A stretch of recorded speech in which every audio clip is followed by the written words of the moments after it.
Hey, I just wanted to show you some of the stuff I work on the side. I've been working with this guy, Joe. I call him Bio Joe. He um he runs a service company that services medical equipment for testing labs mostly, and I've been working with him for I don't know, over 10 years, and I just wanted to show you some of the stuff that we make or I make for him, because what happens is he buys this stuff and it's very expensive, and I can make it a lot cheaper, so he makes money and I make money, and he sells a lot of these because they're a lot cheaper than the original equipment manufacturer. And one of the parts, I got quite a few parts that I do for him, but this is we call this the hanger. This is a piece that I get lasered out. It's about 60 thousandths thick, and it's got these pieces on the side here. This piece here and the piece on the other side, and they ride in a track, and they're driven by a chain. And what this does is this hooks onto a tray, and they dip it in different chemicals as it moves along the track. I'm not sure exactly what the chemicals are, but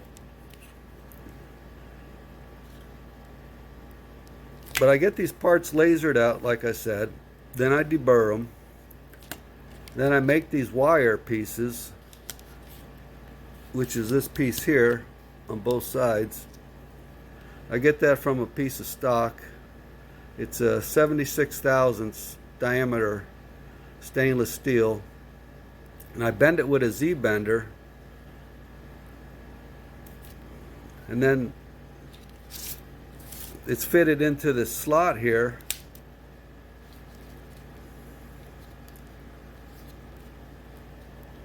and then it gets tack welded. But it's fusion weld. They just heat it up and it melts. It doesn't have to be, I mean, they don't add any filler material. But yeah, right now I'm in the process of making 30 of these. And I made a lot of these before. Usually I make them in lots of 50. And the only thing I really do to it is after it gets laser cut, I deburr it.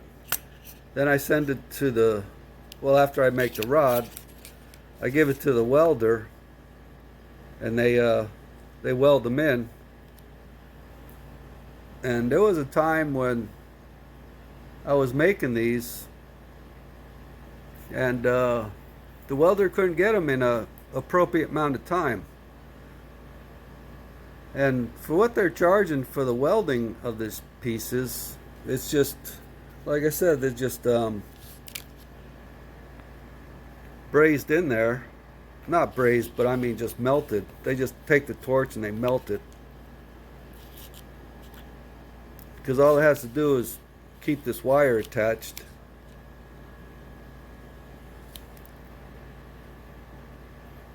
So the money I was given to the welder, it was substantial for what he was doing, but you know, it's artwork. You know, the welders, they know what they're doing. But I needed them real quick, so what I ended up doing was I went down to Harbor Freight and I bought a welder so I could try it. Thought I could save a little money on it by doing it myself. So I went to Harbor Freight and I bought this TIG unit, which is what you got to use. You can't use a stick. But so I got this little welding table here, Well, it's a piece of aluminum. And I had a bunch of these. And I got I tried it out, and I had quite a few failures. And I've had quite a few successes. I've burned some holes through them, and these are all the scrap ones that never really made it. But anyway, it was a learning process, and I had a fairly substantial scrap rate at first because, you know, I'm not a welder. But I didn't think it would be that hard. But it did take me quite a few tries, and I was able to put them together and made it work. And then after a while, I said, well, there's got to be a better way, you know. And, you know, when I bought this unit, you know, I got the standard $40 helmet. And I found out that, you know, that's not really the way to go. When you're working with this intricate stuff, you have to have a little better quality. So I ended up buying this better helmet. It was like $130, and it made a world of difference. I mean, it was so clear, and my scrap rate went way down because I was able to make better welds because I could actually see what I was doing. So I'm going to take you along on the process of building these because, like I said, it's a service company. So I work on a variety of different things. Now this is my workbench, and a lot of these, like I said, there's a lot more parts that I make for him. But yeah, we'll go down this road and see where it goes. Okay, bye. Okay, I just picked these parts up from the laser shop.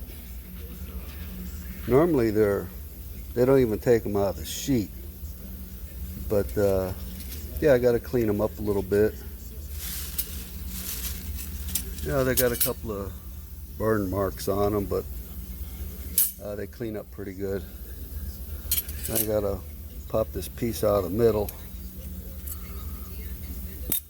This part right here, that's a handle. So when these wires are put on here, that's how they hold it. So we'll clean them up a little bit, get them looking good, get the wires welded on there, and be a done deal. Okay.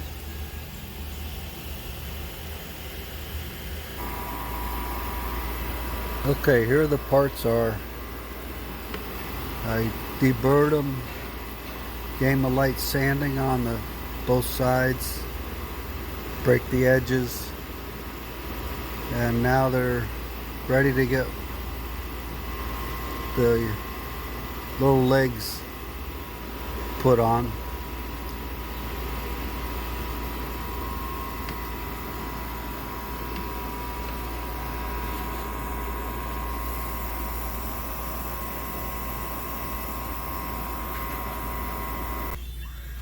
Okay, what we're doing on this operation is we're taking these parts that were bent, they were cut and bent with a Z-bender, and we're trimming them to length.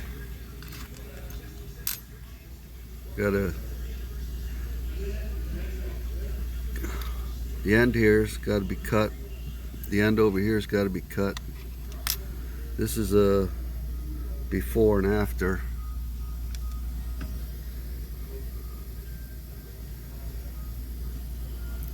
These are the ones I just cut.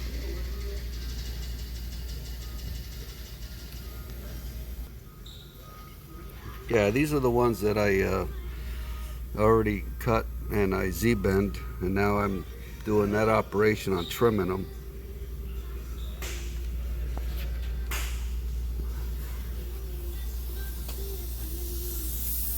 So this is the fixture I use. There's this cap that goes on here. The holes of parts. I come down, I hit the top of them here, and I come over here, I hit the bottom of them, trim them the length. These I just did, so I take them out.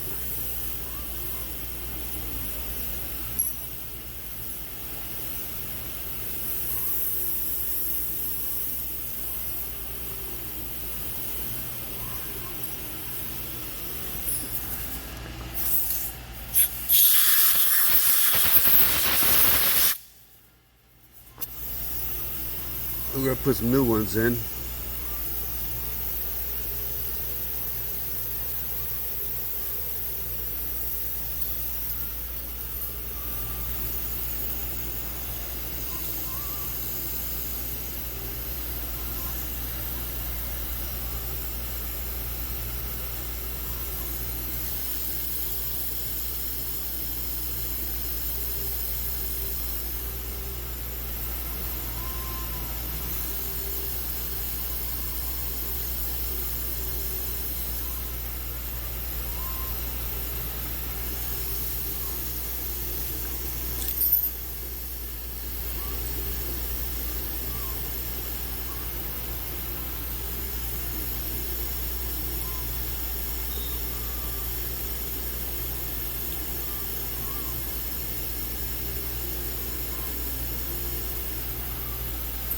Sometimes they're a little tricky to put in.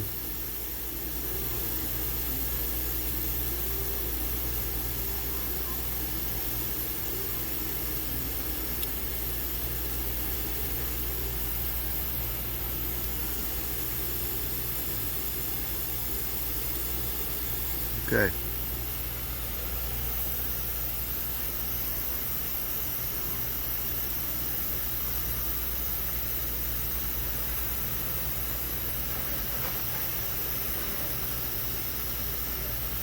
I put the cap on.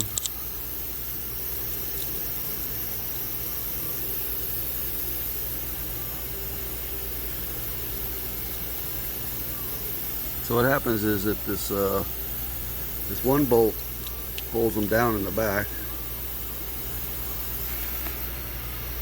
and this other bolt pulls them towards the front.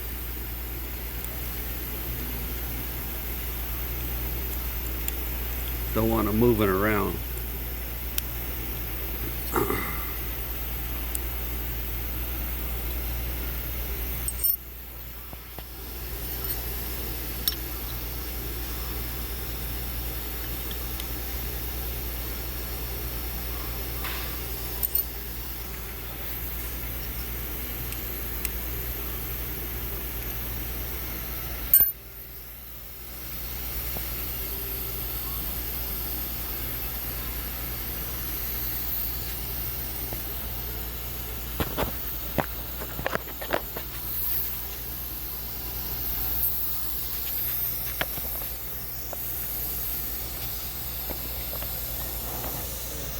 Hey. Can you come into my door?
That's pretty much it. Simple as that.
Electric work has always scared him. He's been a little hesitant. Right. Something to do with like when, back in the saltwater brewery days. Something about seeing somebody like the electrocuted fly off of a ladder.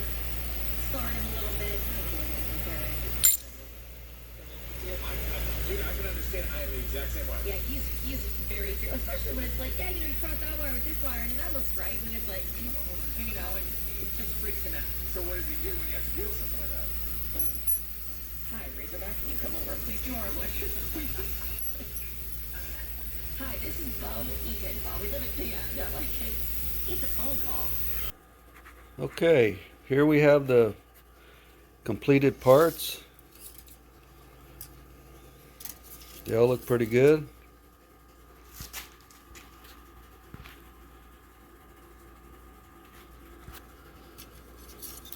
sanded them a little bit. Got the little marks off of when they get hot. They get these little black and brown marks, and just took a little piece of sandpaper and just kind of scuffed them up a little bit. They look pretty good.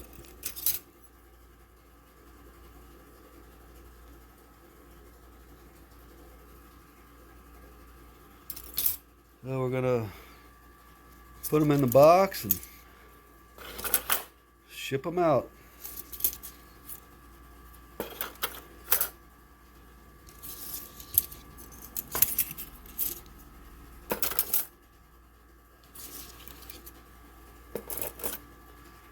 And that's all there is to that.